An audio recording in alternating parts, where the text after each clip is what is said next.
Bom, de boa tarde já para boa noite, né? Para todas as pessoas que estão aqui presentes, as que vão nos ouvir aí pelos canais aí das redes sociais, né? Eu quero primeiro cumprimentar a todos presentes e principalmente aqui na pessoa da Priscila, que promoveu com tanto empenho, com tanto afinco, né, para que esse evento acontecesse pelo Centro de Apoio ao Consumidor e a Câmara Municipal, né, de Vereadores, que abriu as portas da casa, que afinal de contas é a casa do povo, né? E a gente vê isso com muita satisfação. Eu realmente fico feliz de ver isso aqui acontecendo e espero que saiam daqui muitas outras ideias que tenham continuidade, né, que, como já foi dito aqui várias vezes, é um tema muito complexo e muito rico de possibilidades, né? Então, eu quero agradecer, né, de estar aqui. Nesse caso, eu estou aqui, vou falar em nome do Conselho Municipal da Criança e do Adolescente, que eu estou lá como conselheira, e já há algum tempo, e com muita satisfação também, que, resumidamente, o meu histórico, né, eu estou aposentada, mas eu sou dentista e vim do serviço público, tanto municipal como estadual, e dentro da Secretaria de Estado de Saúde, eu atuei muitos anos como especialista em gestão de políticas públicas. Então, agora, eu estou, nesse momento, dentro dos conselhos, representando a sociedade civil, que eu estou achando maravilhoso, está dando continuidade a essa minha história, e vendo que é isso, é um caminho sem fim, e que a gente tem que estar cada vez mais juntos, mais coesos aí para a coisa se fortalecer. Né? Então, nesse eixo específico, a gente vai estar falando aqui de cidadania, né, de direitos e de controle social. Então, não posso começar aqui a minha apresentação sem primeiro falar, né, da importância desse controle social.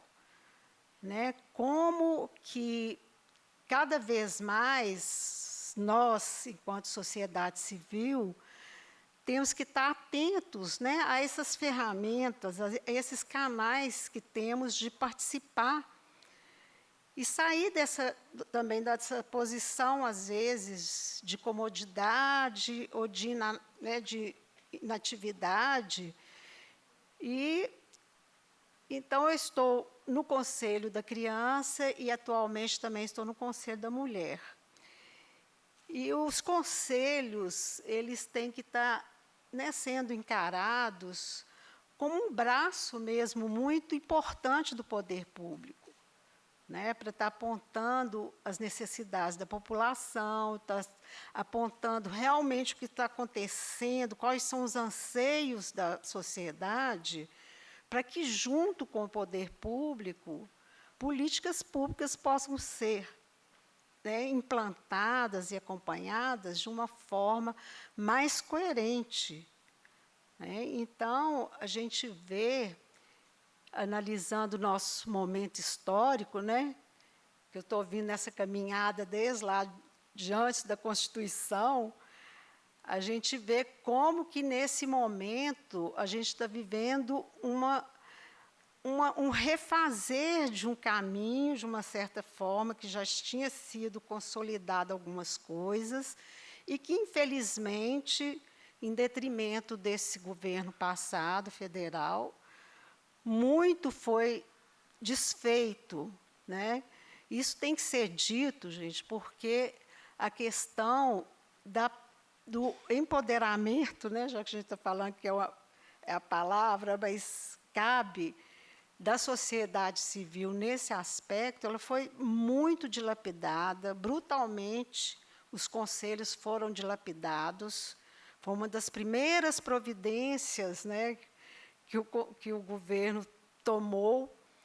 Então, isso é muito grave, porque denota como que a gente tem esse papel, enquanto cidadão, né, de estar nos apropriando dessas ferramentas. Então, os conselhos, mais do que nunca, estão precisando de ser valorizados, reforçados, convidar a sociedade mesmo, sensibilizar a sociedade a estar participando dessas ferramentas, como tantas outras, né, do chamado controle social. Então, é realmente com alegria que eu estou falando que eu estou aqui nesse momento, nesse lugar, que eu venho acompanhando essa história, né, desde a Constituição, e como que as coisas foram sendo implantadas, a democracia sendo, né, instaurada e amadurecida, como sofremos retrocesso, mas temos que avançar, né? Então, a gente não pode desistir e não vamos desistir. Então, eu queria deixar aqui, nessa minha expectativa, é nesse sentido, né, que a gente possa estar fortalecendo essa rede, né? Essa rede mesmo, de todos os entes, todos os atores envolvidos, né? A gente vê aí a sociedade civil junto com o poder público, o legislativo, o executivo, o Ministério Público, a polícia, né? Todos envolvidos, porque, afinal de contas, isso é um compromisso de todos nós. Então, eu penso que a minha expectativa ela está caminhando nesse sentido, e também que o poder público entenda mais o valor desses conselhos, que fortaleça, né, e que faça movimentos em conjunto, porque nós todos estamos no mesmo barco buscando as mesmas coisas. E que esse poder público também possa estar atento em qualificar mais a gestão, que eu acho que as coisas estão na gestão e no orçamento, que a gente não pode deixar de falar nele, né? Porque sem financiamento, sem os recursos, a gente não faz nada, né? A gente não vai se implantar as políticas públicas. E sem política pública não tem garantia de direito. Então, eu deixo aqui minha expectativa, fiz essa pequena abertura, já que estou sendo a primeira a falar dos conselhos de direito, falar dessa importância dos conselhos, da importância do controle social, da importância de estarmos em rede trabalhando com todos os atores envolvidos, né, de mãos dadas nessa trajetória, que eu vejo aqui com muita satisfação, e parabenizar mais uma vez o evento, parabenizar a Priscila, a Câmara Municipal, a polícia, todos que estão aqui envolvidos. Tá? Então, agora, mais especificamente, eu vou falar um pouco sobre o Conselho Municipal de Direito das Crianças e do Adolescente, que é o CMDCA. Como foi dito aqui, né, a gente tem que estar vendo aí a questão das mulheres em toda a sua trajetória de vida, né, enquanto criança, enquanto jovem, enquanto adulto, enquanto idoso. Né? E essa questão da criança e do adolescente, eu acho que é de fundamental importância, né, a gente pensar que, quando as políticas públicas estão realmente tendo esse público, esses cidadãos, né, esses cidadãos de direito, que a criança e adolescente é um cidadão, é um sujeito de direito, são sujeitos de direito. Né, e pensar que já está lá na Constituição, né, que eles têm que ser tratados como prioridade, né, de uma forma integral. Então, se a gente fosse levar ao pé da letra, todas as políticas públicas teriam que estar com os olhos voltados para as crianças, para os adolescentes, como uma prioridade, né, nos seus direitos fundamentais. Então, eu vou mostrar aqui para vocês é o que o CMDCA, como como diz, um sonho já de muitos anos, a gente conseguiu, agora nesse ano que passou, fazer um diagnóstico social, né, um diagnóstico social da política da criança e do adolescente. Então, para isso, foi contratada uma empresa, através de licitações, todo o processo, né, os trâmites legais, e a Painel, né, a Painel Pesquisas e Consultoria, que é uma empresa renomada de Joinville, realizou um robusto diagnóstico social na cidade e abordou todos os setores relativos ao atendimento das crianças e adolescentes, da situação real, em todos os níveis, na educação, na saúde, no esporte, lazer, em tudo que é direito fundamental dessa criança e desse adolescente. Então, esse diagnóstico foi um trabalho muito robusto, de quase 200 folhas. Ele está sendo finalizado e vai estar disponibilizado e, em breve, vai ser apresentado para todos. Então, o que eu fiz foi pincelar, fazer um recorte dentro desse diagnóstico, para que a gente possa ver algumas coisas relativas, aí, no caso, às nossas meninas, né? Já que a gente está falando de criança e adolescente, dos dados que foram levantados por essa pesquisa. Lembrando, né, gente, que dados por si só, eles apontam algumas coisas, mas eles têm que ser debruçados em cima deles para analisar, para entender o que eles representam. E eu espero também, colocando aqui minhas expectativas, que ele seja um pontapé inicial, né, que a gente possa ser mesmo empoderado por todos, para que sejam elaborados estudos, análises mais profundas e direcionar políticas públicas, né, porque ele faz um retrato do que está, onde estamos, né, em relação às nossas crianças e adolescentes.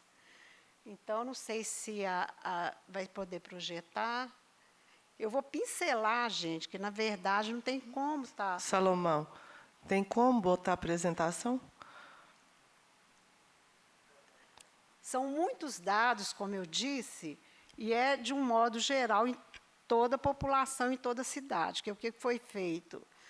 Foi mapeado em regiões, a cidade, e foi levantado, né, o perfil socioeconômico, o perfil, né, o demográfico, todas as questões daquelas regiões e os dados disponíveis também, né, dentro dos dados primários que já existem dentro da rede.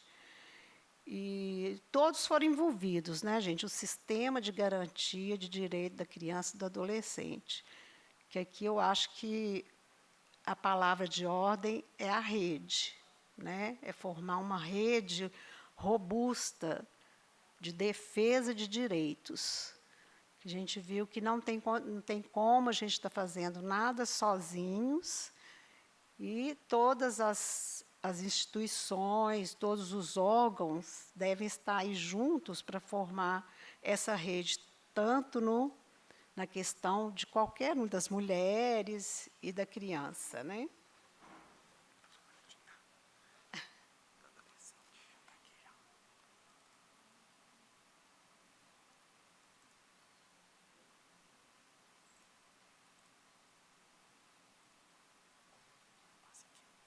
Tá. Obrigada, viu?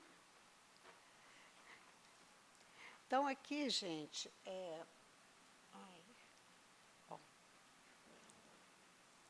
então, que eu vou fazer um pequeno recorte do que foi levantado dentro desse diagnóstico social da política da criança e do adolescente, que vai falar um pouco, eu pincelei algumas coisas que têm mais especificamente levando em consideração as crianças e adolescentes, as meninas, né? Já que a gente está aqui dentro de um seminário de mulheres.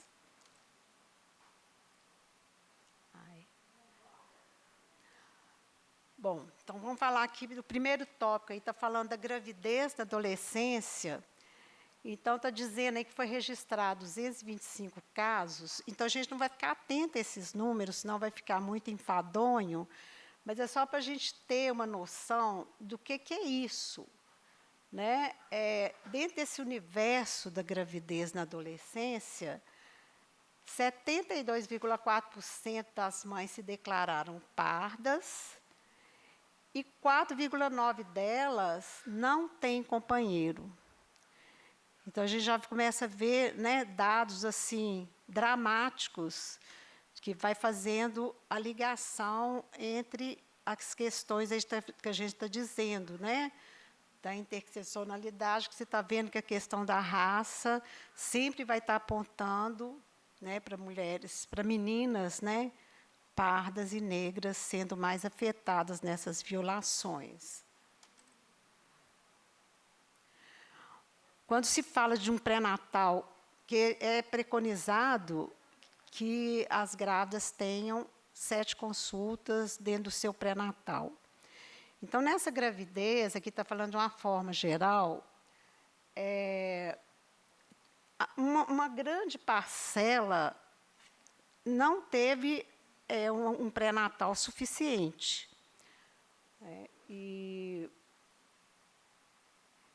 E sempre a gente vai ver que está apontando para essas questões, né, socioeconômicas, as questões de raça, a interseccionalidade, aí vai apontando os vários fatores que vão agravando essas situações. Bom, aqui são só quadros assim, informativos, que eu não vou estar entrando muito em detalhes deles, mas dizendo aí, né, no caso aí da gravidez e do pré-natal, para vocês verem que aí, ó, de 10 a 19 anos, já que a gente está falando aí do nosso público, né, praticamente 16%, né, que não receberam essa assistência, além de estar grávida na adolescência, não teve um pré-natal suficiente.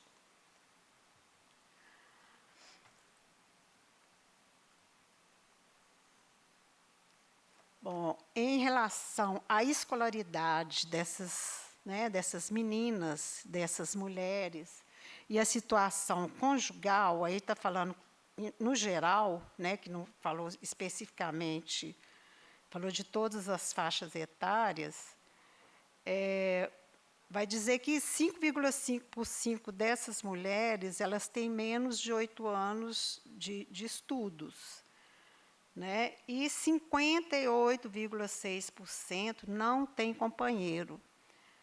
Aí a gente vai vendo, né, os agravantes das questões mesmo de renda, né, a questão mesmo dos vários desamparos e das várias violações. Aqui são só esses gráficos, só para ilustrar. Ó. Eu vou e volto. Quanto à questão da mortalidade infantil, né, está falando que o sistema de informação, né, o SIM, que é o Sistema de Informação de Mortalidade, ela compila as informações tanto quantitativas como qualitativas. E aí vai dizer que, dentro dessa mortalidade infantil, a maioria também é de meninas, e fazendo um viés, né, gente, como eu disse aqui, que são muitos fatores, também são de pardas.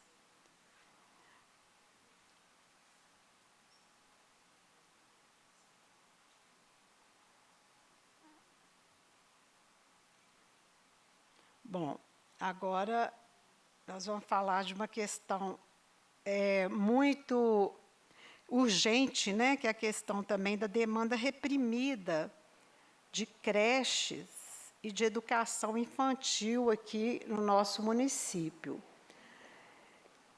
Está dizendo que em 2023 foram registrados 3.834 cadastros para requisitando vagas, né, nas creches e no ensino infantil, né, e que 51,4% não foram atendidas.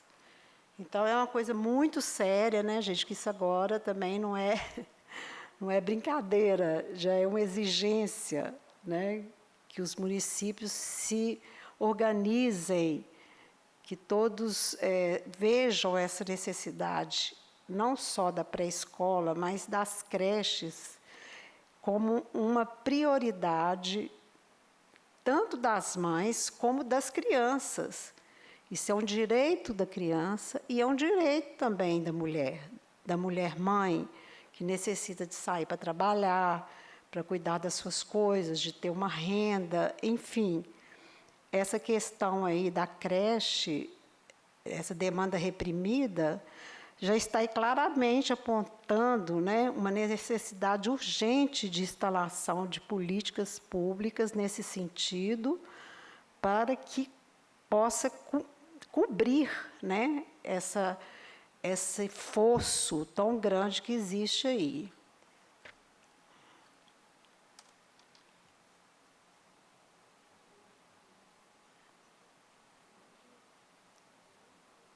Bom, aqui está falando, né, esses vários slides aqui com números, como eu disse, não vou entrar em detalhes, é tudo apontando para essa questão grave, né, da situação das creches e da educação infantil, que é o berçário maternal 1 e 2.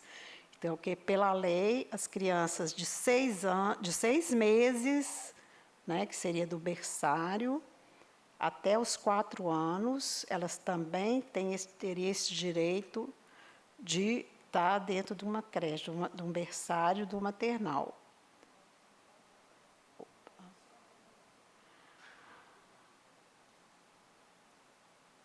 Ai, gente, espera aí.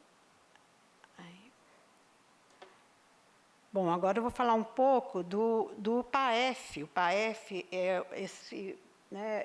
faz parte da proteção social de média complexidade. Ele é desenvolvido pelos CREAS, né, que é o Centro de Referência Especializada da Assistência Social, e que é oferecido para pessoas e famílias que se encontram em situação de vulnerabilidade, ameaça ou violação de direitos, e atende casos que demandam um nível maior de atenção e de intervenção.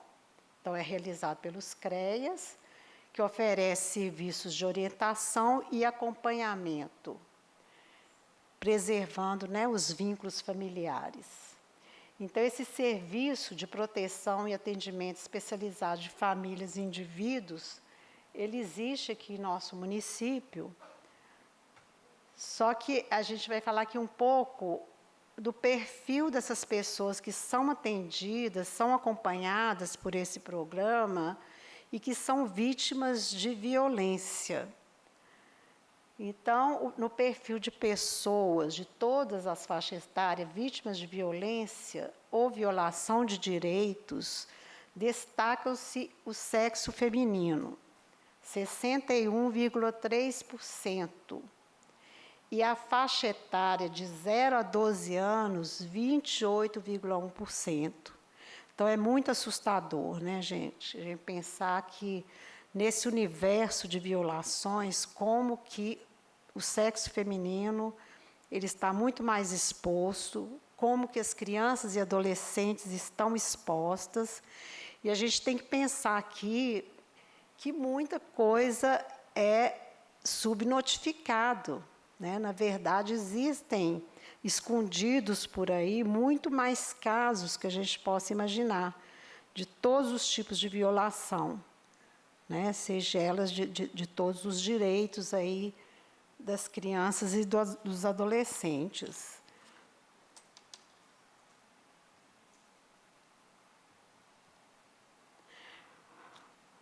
Bom, então, eu que já falei, né, que a maioria do sexo feminino e de 0 a 12 anos, 55%. Então, é muita coisa, né, gente? A gente pensar aí, como eu disse, né, esse diagnóstico é um retrato da situação, que eu acho que é o pontapé inicial para qualquer coisa, se ter um diagnóstico robusto e que ele sirva de guia, né? Gente, todos nós debruçarmos em cima desses dados, analisar, verificar quais os componentes estão ali envolvidos e daí apontar para essas possíveis soluções, né, através da implantação das políticas públicas, né?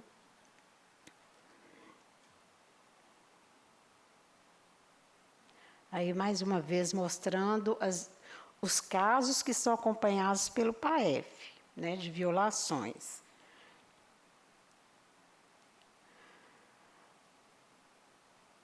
Aí, mais uma vez, reforçando, né?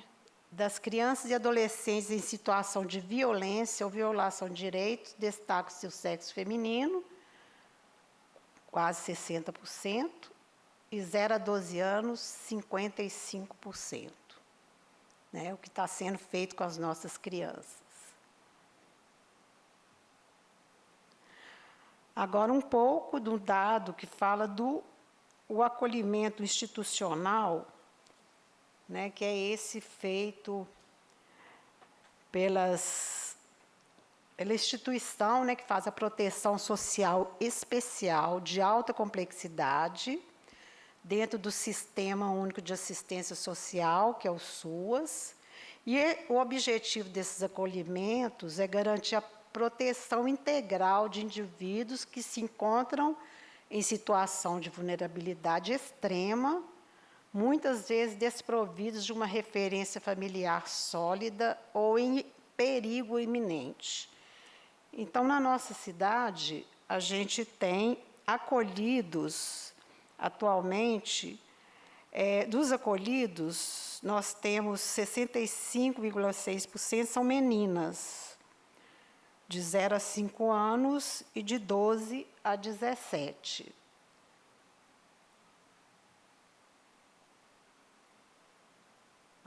É sempre aqui.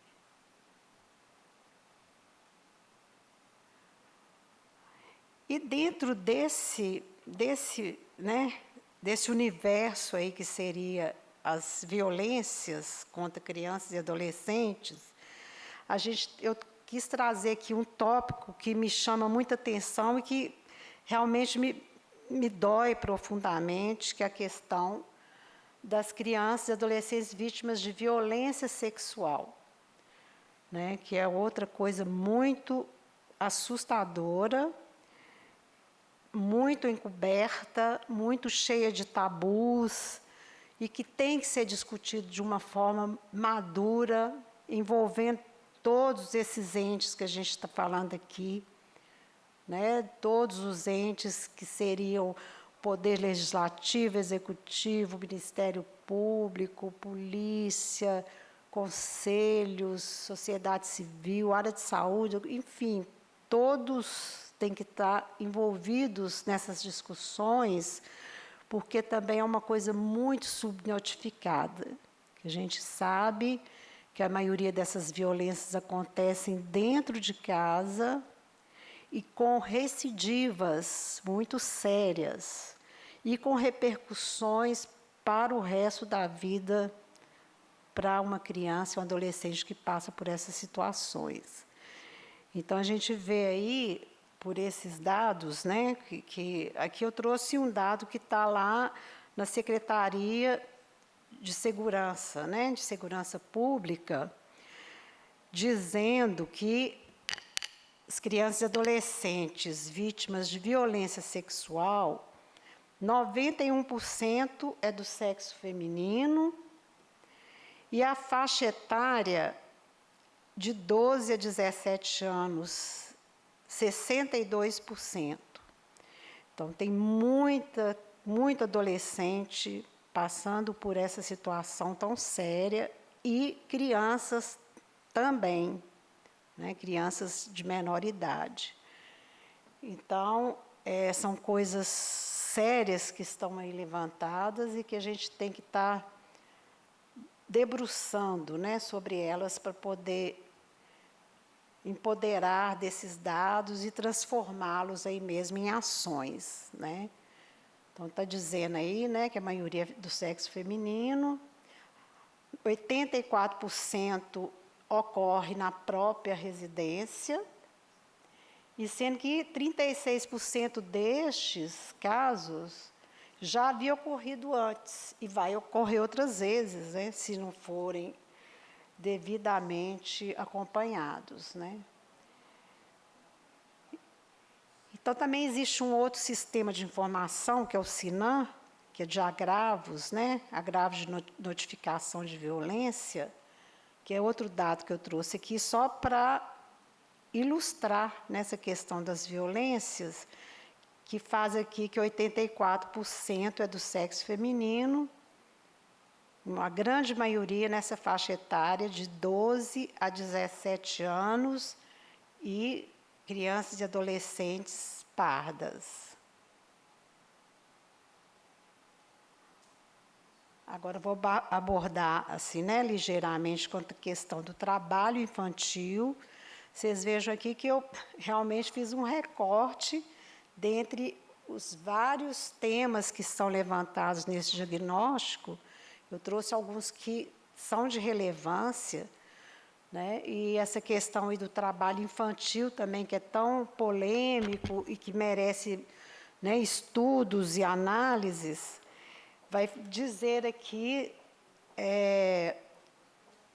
que dentro desse trabalho infantil, aqui nesse caso o sexo masculino é um pouco acima, e vão estar muito envolvidos na questão de atividades domésticas, né, que no caso seriam mais as meninas, e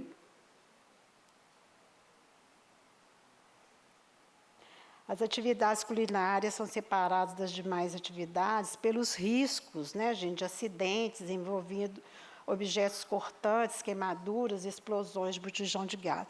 Então, a gente vê que é um complexo, né, gente, essa questão da criança e do adolescente, que envolve a família toda, né? É essa mãe que necessita de sair para trabalhar, que a gente estou falando aqui de mães, porque está apontado aí que a grande maioria está sem seus companheiros, né? Então, isso é um dado importantíssimo de pensar que são as mulheres mães, que estão levando isso aí, né, a trancos e barrancos quando estão em situação de vulnerabilidade social, e como que eles estão desprotegidos. Então, falar de criança e adolescente, a gente está falando também da família, das mulheres e do compromisso aí de ter um olhar mais aprofundado sobre essa situação, né? Então, é essa criança que, às vezes, tem que estar em casa mesmo, fazendo o trabalho doméstico, ajudando aquela mãe,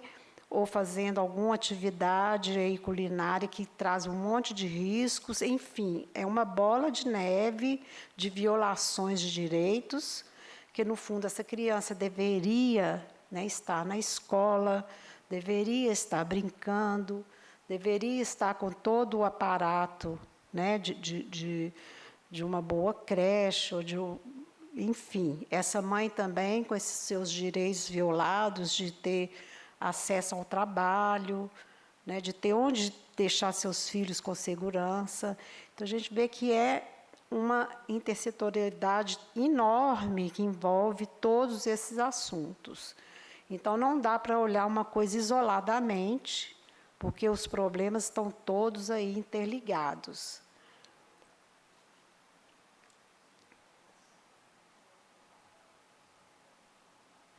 Então, gente, é isso aí. Eu acho que, dentro do que foi possível fazer esse recorte das crianças, no caso, e adolescentes, dentro desse universo de violação de direitos, dentro desse universo de pensar esses cidadãos e cidadãs como sujeitos de direito, Eu acho que a gente tem que ter esse olhar cuidadoso para que a gente possa realmente estar pensando na família, na mãe, ou no cuidador, e nessa criança e nesse adolescente como necessitando, né, de cuidados e ter uma prioridade na sua proteção integral. Então, eu deixo aqui minha expectativa que a gente possa fazer um bom uso desse diagnóstico que foi feito, que vai ser disponibilizado para todos. Nós vamos ter oportunidade de estar vindo aqui, espero que aqui na Câmara, apresentando a sua edição final, e que nós todos aqui, enquanto entidades e instituições, podemos nos debruçar em cima desses dados e apontar para soluções sérias, né, das políticas públicas. E, mais uma vez, agradecer de estar aqui hoje, agradecer à Câmara e fazer esse apelo, né, aos vereadores, que são aí nossos parceiros, que possam ter esse olhar muito atento para os conselhos, encerrando mais uma vez, falando da importância dos conselhos, de reforçá-los, da sociedade civil estar cada vez mais atenta dessa participação nessas ferramentas de participação social e que o poder público possa estar de mãos dadas com todos nós, né, para que as políticas públicas possam ser feitas dentro de onde realmente elas carecem de necessidade, de prioridade. Que o poder público possa ter esse olhar também da gestão, né, reforçando mais uma vez aqui que eu acho que essas vertentes de uma gestão qualificada e da questão do orçamento, para que as políticas públicas se instalam, porque sem elas não há garantia de direitos. Obrigada pela atenção, acho que foi meio maçante a questão de dados, mas foi o que foi possível estar falando nesse momento e deixar aqui minha mensagem de muita força e garra aí para a gente. Obrigada, gente.